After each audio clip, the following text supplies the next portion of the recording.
देखिए, कांग्रेस पार्टी का 2019 के चुनाव का मैनिफेस्टो था। पूर्व में एक बार हल्की चर्चा हुई है। ये देखिए, इन्होंने साफ कहा है अपने पेज नंबर 17 अपने चुनाव घोषणा पर का point number 11, page number 17 point number 11 क्या कहा? Congress will repeal the agriculture produce market committee act and make trade in agriculture produce including exports and inter state trade free from all restriction.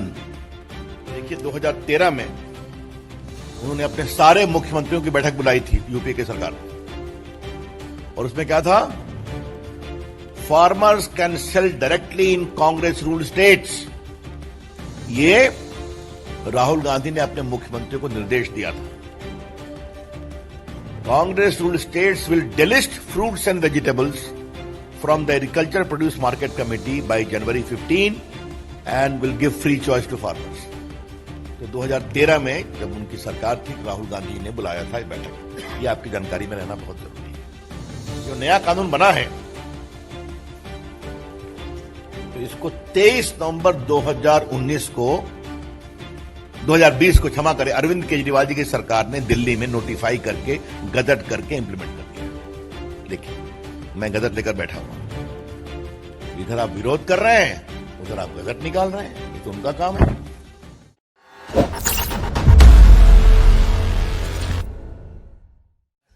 किसानों से संबंधित सुधारों को लेकर जो कानून बने हैं, उसको लेकर कुछ किसान संगठनों ने जो शंका उठाई है, उसके लिए चर्चा हो रही है। वो अपनी चर्चा की अलग प्रक्रिया है जो सरकार कर रही है। लेकिन अचानक तमाम विपक्षी दल या गैर भाजपाई दल कूद गए,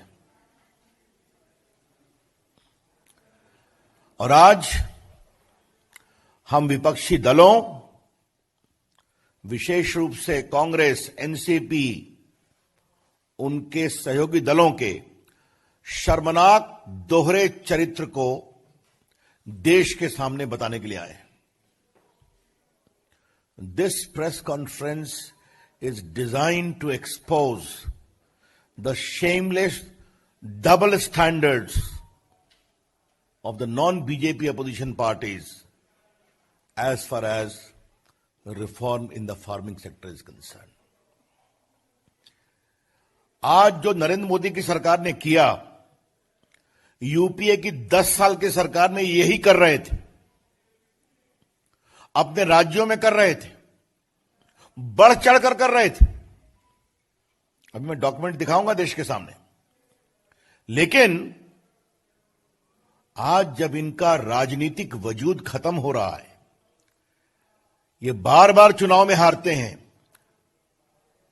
लोकसभा के चुनाव में, विधानसभा के चुनाव में, नगर निगम के चुनाव में, तो अपना वजूद, अस्तित्व बचाने के लिए किसी भी विरोधी आंदोलन में शामिल हो जाते हैं। तो आज हम आपके सामने कुछ सिलसिलेवार विषय को रखना चाहते हैं। देखिए, कांग्रेस पार्टी का 2019 के चुनाव का मैनिफेस्टो था। पूर्व में एक बार हल्की चर्चा हुई है। ये देखिए, इन्होंने साफ कहा है अपने पेज नंबर 17 अपने चुनाव घोषणा पर का point number 11, page number 17 point number 11 क्या कहा? Congress will repeal the Agriculture Produce Market Committee Act and make trade in agriculture produce, including exports and interstate trade, free from all restriction. Congress party agriculture produce market act जो मंडी चलाते हैं उसको समाप्त करेगी, और किसानों को अपने फसलों के आयात, निर्यात और व्यापार पर सारे बंधनों से मुक्त करेगी।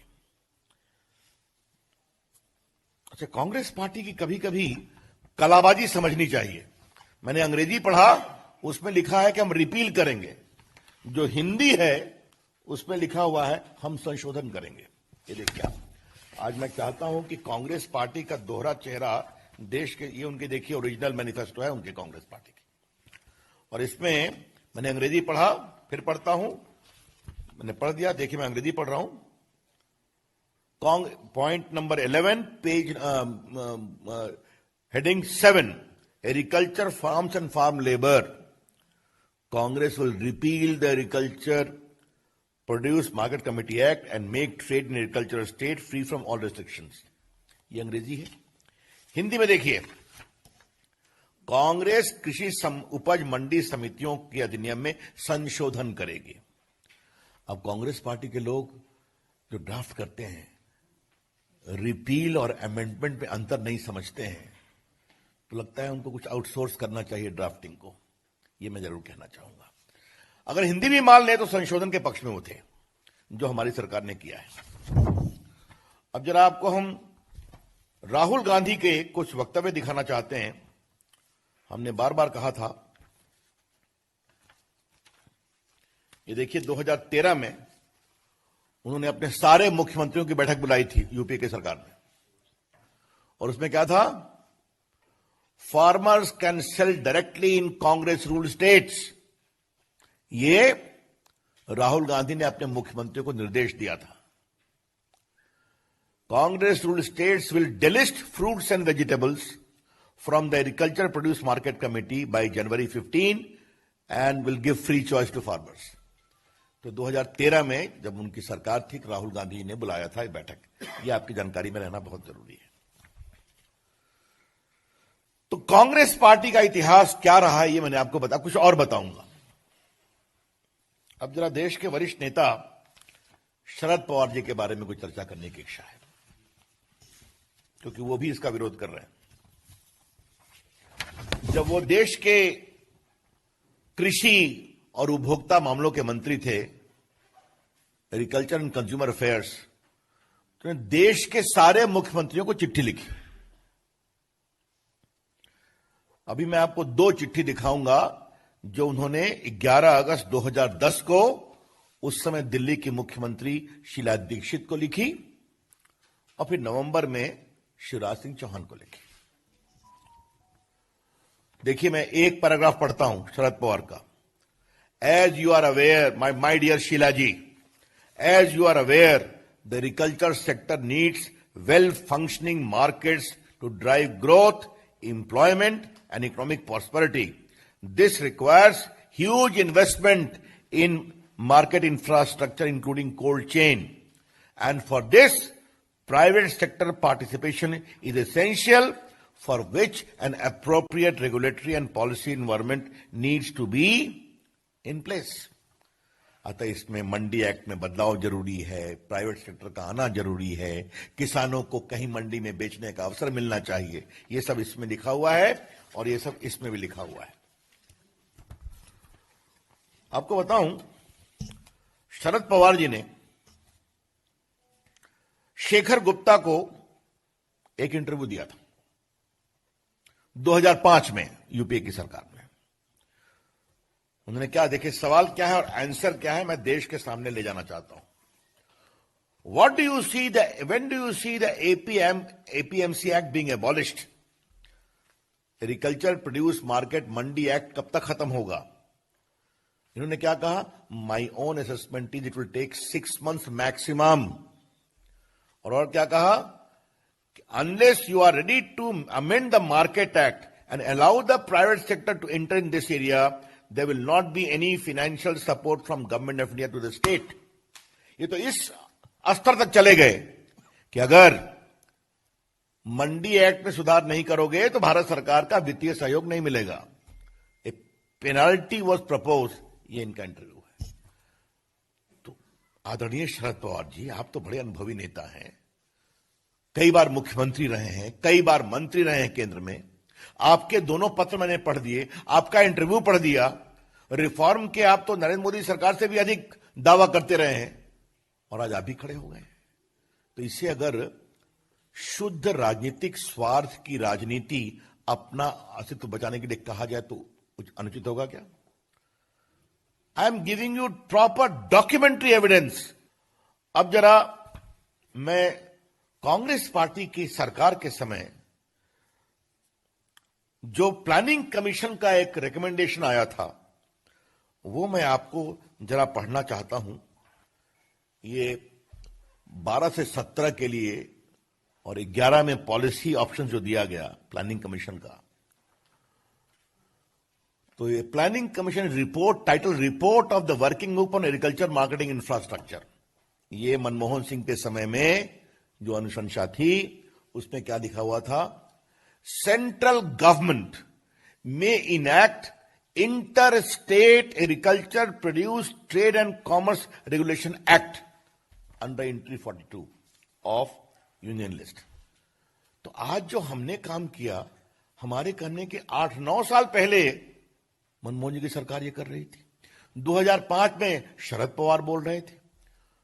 और ये बात देश के सामने बताना जरूरी है कि जिस समय शरद पवार ये बोल रहे थे 2005 में कि अगर आप सुधार नहीं करोगे तो हम वित्तीय सहयोग देना बंद करेंगे, उस समय मनमोहन सिंह की सरकार का समर्थन कौन कौन कर रहे थे?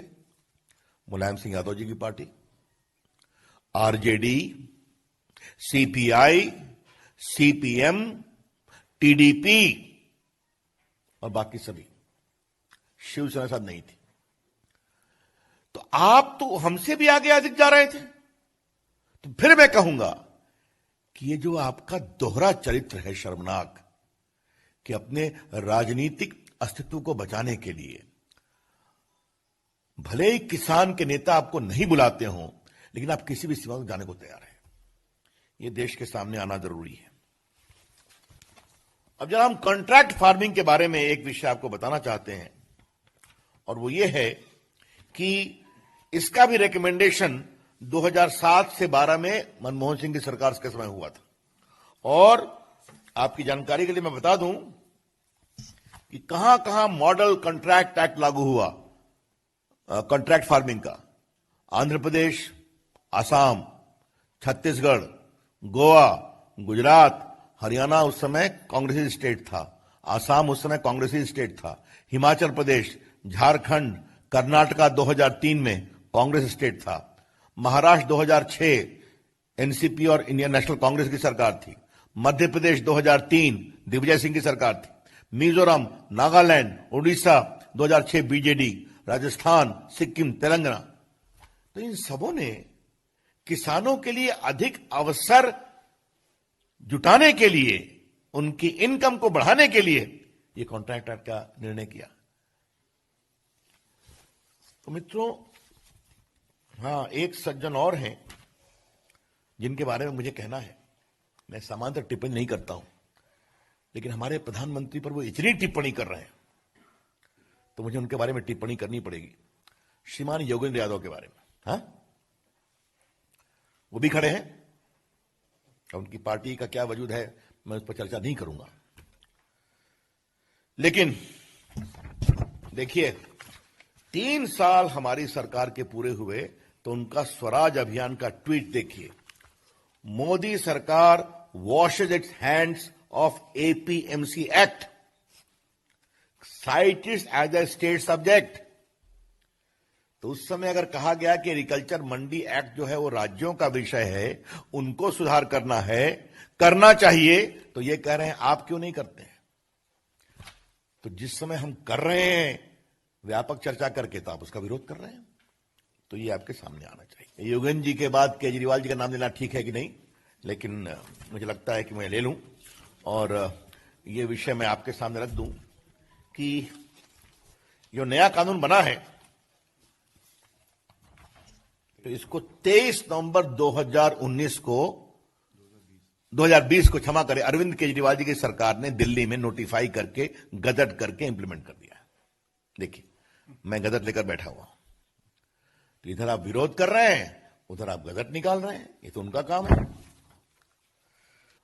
किसान कुछ निहित स्वार्थों के चंगुल में फंसा हुआ है। हम चाहते हैं देश के छोटे मंझोले किसानों को अपने उत्पाद के लिए नए नए अवसर मिलने चाहिए। और कुछ मैं क्लैरिफाई कर दूं, क्योंकि मैं देश का कानून मंत्री भी हूं। किसानों की जमीन न बिकेगी, न लीज पर ली जाएगी, न बंधक होगी। कॉन्ट्रैक्ट के बारे में अगर कोई सोचते हैं किसान, तो उनकी जमीन न तो बिकेगी, न बंधक होगी, न लीज पर ली जाएगी। The farmers land shall neither be on lease nor will be sold nor mortgaged. उनके जमीन पर कोई देनदारी नहीं बनेगी, वो बनेगी तो फसल पर। नरेंद्र मोदी जी की सरकार किसानों के हित के लिए समर्पित है। नरेंद्र मोदी जी की सरकार किसानों के लिए नए नए अवसर तलाश कर उनकी इनकम में और मजबूती करना चाहती है। नरेंद्र मोदी जी की सरकार देश के किसान और किसानी को अनावश्यक नियंत्रण से मुक्त करना चाहती है, जिसके कारण उनके विकास में परेशानी हुई है। हां, एक अंतिम बात मुझे लगा कि मैं आपके सामने रख ही दूं। बहुत चर्चा हो रही है, तो एक विषय पंजाब के नेता, बाकी लोग भी विरोध कर रहे हैं। ये देखिए, 8 मार्च 2019 को पंजाब के मुख्यमंत्री ने पेप्सी का एक बड़ा प्लांट इनॉग्रेट किया, आलू वगैरह सबके लिए, और 5,000 लोगों को नौकरी मिलेगी। तो अवसर के लिए आप आता है तो आप काम कर रहे हैं, हम बड़े बड़े अवसर की बात करते हैं तो आप विरोध कर रहे हैं। तो मित्रों, ये जितनी विपक्षी पार्टियां हैं, ये किसानों को भ्रमित कर रही हैं। इनका पूरा चेहरा शर्मनाक दोहरे चरित्र का है। Their entire approach is of shameful double standards. They are seeking to confuse based upon wrong facts. और दूसरी बात, जो काम आपने करने की कोशिश की, जो आपने पूरा नहीं किया, जिसको आप सही मानते थे, आज व्यापक चर्चा के बाद हम उसको आगे बढ़ा रहे हैं तो आप विरोध कर रहे हैं, सिर्फ अपना राजनीतिक अस्तित्व बचाने के लिए। हम उनके इन पूरी धारणा का पूरा विरोध करते हैं, उसकी भर्त्सना करते हैं, और देश का किसान सच्चाई को समझता है।